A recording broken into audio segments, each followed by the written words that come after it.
It is a great pleasure to be here. As the Secretary said, this is a good day, and it's the start of a new year.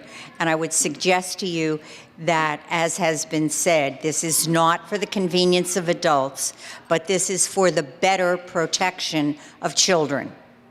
And it is true, as the Secretary said, if you ask the man on the street or the woman on the street, you find out that they said, do you think children should be? Well, of course they should be protected. But the truth is, most of the people you would ask don't really have a clue. They look after the children in their family, either their own children, their grandchildren, their nieces, their nephews, little cousins, whatever it might be. But they don't really think about the neighbor's children, or the children that go to that school that I pass on my way to work, or any of those things. They just assume, and we all do that, well, everybody works the same way that I do in my family and looks after.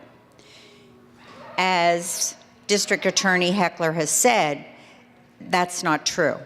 And people in law enforcement and people in social services have seen the other side. And I will tell you that as a person who's always been interested in children, for a variety of reasons, I knew some. But when I became the chairman of Children and Youth, I deliberately sat down to read casework from across the state so that I would better understand. I read the task force report and knew what that was about, but I needed to read casework. And trust me, reading all that, I don't know how Bev did her job, or David does his, or if you're in law enforcement, you do yours. And I know that I can tell you that with my temperament and disposition, I'd have been across the table a long time ago grabbing somebody and doing my best to hurt them. I would have just not been good for this spot. But the one thing I could do is I could work as chairman of Children and Youth to take what was such an excellent report, and really what I said was a blueprint of what we should do, where were the fallacies in the law that people had been driving trucks through for years to get a client off, that the social worker sat there, the family sat there and went, this can't be happening, but it did. And the law ended up being on their side, not intentionally. Certainly legislators in the past never did. It's all been changed. Now, is it finished? And much like Moses, you know, we have the tablet and there it is. Absolutely not. Because the one thing that I think the report showed us, and me reading it, all the different casework said, perpetrators exist now, and sadly they will exist in the future, and they change their MO, the way they operate.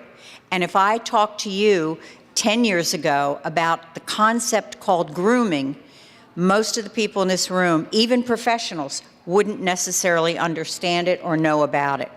But we learned that from the Sandusky case. And what that did, and I resolved, and I think lots of people did, something that massively evil cannot just be allowed to be adjudicated and somebody goes to prison. There has to be more that comes out of it. That's what this is. And it is a new time for Pennsylvania, and let me say a new philosophy, but one that, again, if I go to you on the street and ask you individually, you're going to absolutely stand up foursquare for protecting children. Well, we're going to show you how. It will take a little more than it took in the past, but it will make things better for children in the future. And I will promise you that we will go back and look at everything that's been done. And if something isn't working, I guarantee people will have told us. And we will work on fixing that. Because I look at the law and say, if perpetrators change, then we're going to change too. Because if we keep the goal of just protecting children, we will adapt and adjust with the times and make it better. And now I would like to turn it over to the man who has made it better with his bill.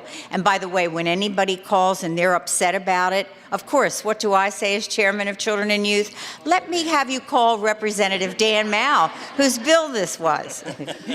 So he is my good friend and my go-to guy. But this is the gentleman that had the idea. And what you see if you look at all our bills, it's parceled out among a lot of representatives. People all wanted to be involved. Children are bipartisan. They don't know it from anything, all right? They are just children, and that's our job as adults to protect them.